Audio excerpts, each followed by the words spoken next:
Yep. All right, we're going to talk about limits of polynomials today. So, real quick though, do you know or remember what a polynomial function is? So, a polynomial function can be expressed this way. So, let's take a couple of seconds to explain what this is. So, all of these a sub i's, all of these coefficients here, a subscript n minus 1, and there'd be a subscript n minus 2, and so on and so forth, all the way down till you finally get a1 and a0. These are just real numbers. That's what this is. A sub I is an element of the set of reals. So these are just real numbers. So basically, what does that mean? Coefficients. So like this might be 2x to some power plus negative 3x to some power, and so on and so forth. And this last guy is not really a coefficient, it's more a constant because there is no variable x associated with it. Okay? And then what's the other stuff? Well, obviously you have a polynomial in x, so this is x to a power. This is x to a different power. We're saying n minus 1, so 1 less power. And you keep going down, n minus 2, n minus 3, dot, dot, dot, until you get x to the 1, and then technically x to the 0, or really just no x variable there. Okay, now these are not, n is not just real numbers here. That wouldn't work. It wouldn't be a polynomial. N has to be an integer. In fact, it's got to be a positive integer.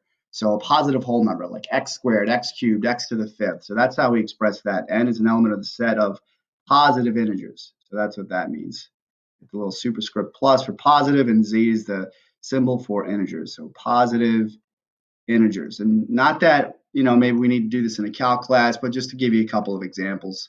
All right. So examples would be like f of x equaled, x to the fifth minus 3x to the fourth plus 2x cubed, plus 100.1x squared plus 1/2 x minus 11, right? So this right here would fit in this mold.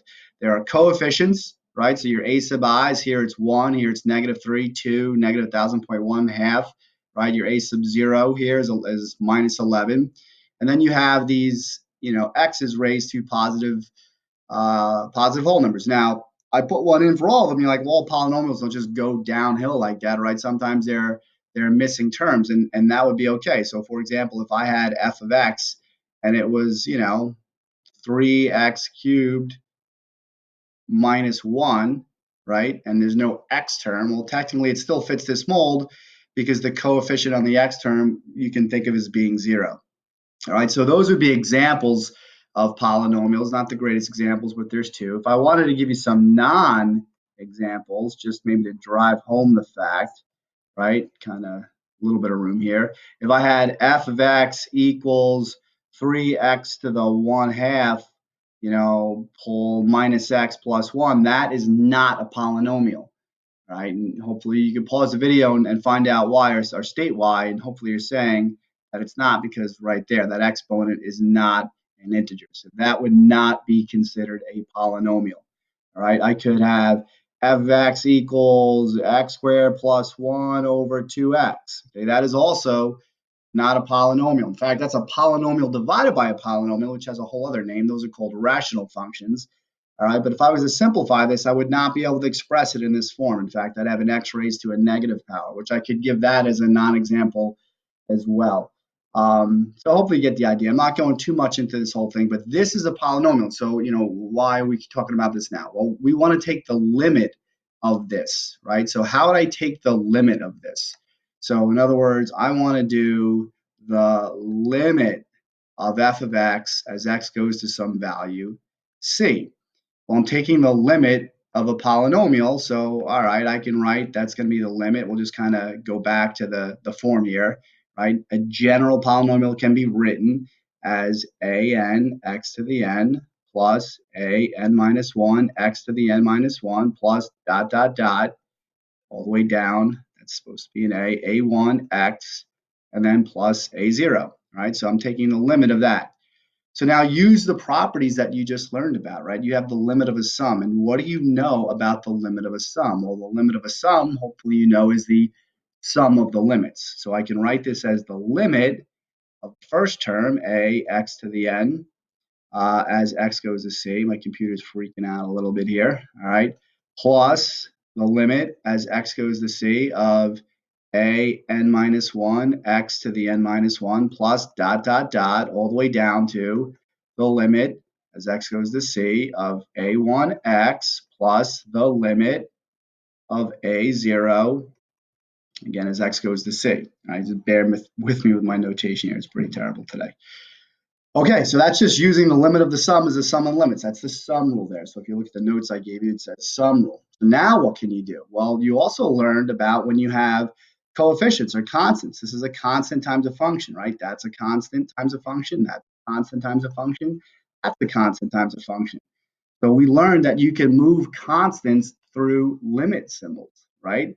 So I can rewrite this as an limit as x goes to c of x to the n plus a n minus 1 limit as x goes to c of x to the n minus 1 plus dot, dot, dot, do that forever, a1 limit as x goes to c, right, x.